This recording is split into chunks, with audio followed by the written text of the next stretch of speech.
Okay, hi. So before I start my little talk with you guys today, I want to ask you a little question. How many times do you smile every day? Once? Twice? Twice, everyone? More? More than twice? Oh yeah, we smile every day. We smile when our dog licks us in the face. We smile when we receive a surprise birthday present.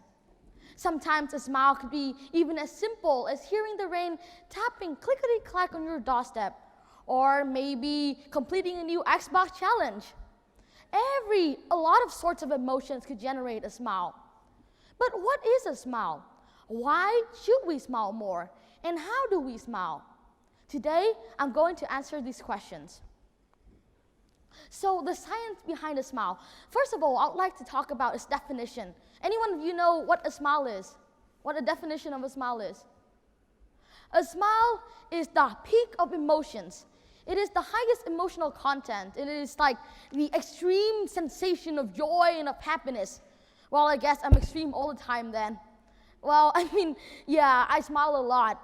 And well, this peak of emotion, but now that we've known that the definition of a smile, what does our brain do when we smile? First of all, let's take an example. For example, you've met a friend on the street that you haven't met for such a long time, and you're like, hey, oh my gosh, it's such a long time since I've met you, I miss you so much. And that time, the neuronal signals are going to travel to the sensory cortex of your brain. From there, it's going to be carried down to your brainstem, which is the oldest part of your brain. From there, the cranial muscle is going to carry these neuronal signals even further down towards your smiling muscle, generating a smile. Sounds simple enough, right? Well, as simple as it may sound, a smile is a very instantaneous process.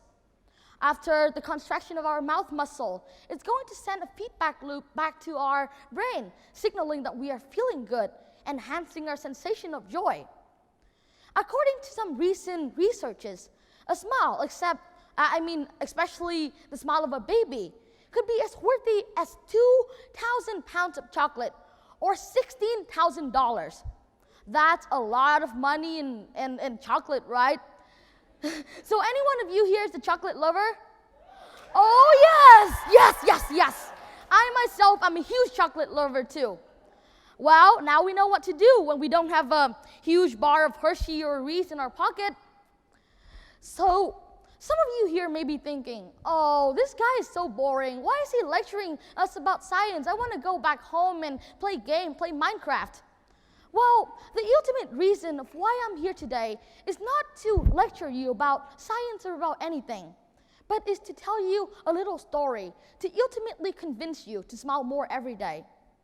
So this story, once upon a time, there was a little boy in a little place who loves to come to, dreams of coming to a place called America. To him, that land is the dreamland. It is the land of the free, where all dreams come true, where unicorn flies in the sky. Well, that is not true, but anyway. So, only a few months earlier, his dream turned into a reality, when with the help of his friends, of his families, he had been able to step foot on American ground. That day, he was the happiest man that he has ever been. However, that didn't last long, because only a few days later, he was overwhelmed with a sensation of extreme sadness and desperation. He just wanted to go home with his parents. He just wanted to quit everything. Everywhere he looked was the sight of his families, of his friends. It was on a Saturday morning that he was sitting, it was a 13-year-old boy sitting next to the window, gazing out to the direction of home, thinking of what he'll be doing when he was at home, tears on his face, when he suddenly spotted a little thriving tree sprout. It was as small as his fingertip, like this small.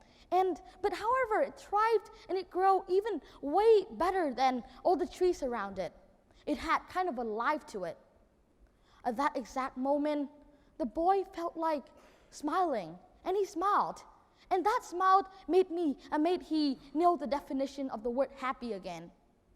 And without that smile, without that familiar sensation of seeing this thriving tree sprout and remembering of home, you would never be able to stand on this amazing stage with this mesmerizing crowd of people talking about the science of smiles. You don't know what little things could do to you. Well, I am that little boy. So coming here today, I only have one challenge to propose to you: to smile at least 5 times genuinely every day. Give the janitor a smile when you walk past her at school. Give the teacher a smile when you see him, her, or him. Give the new friend at school a little smile. Give your parents a huge hug and a big smile when you come home from school. They deserve it. To quote a movie that is my absolute favorite, that has also been presented here, The Book of Life. You can write the story of yourself, so why not start writing that story by a smile? Thank you so much for listening, and happy Halloween!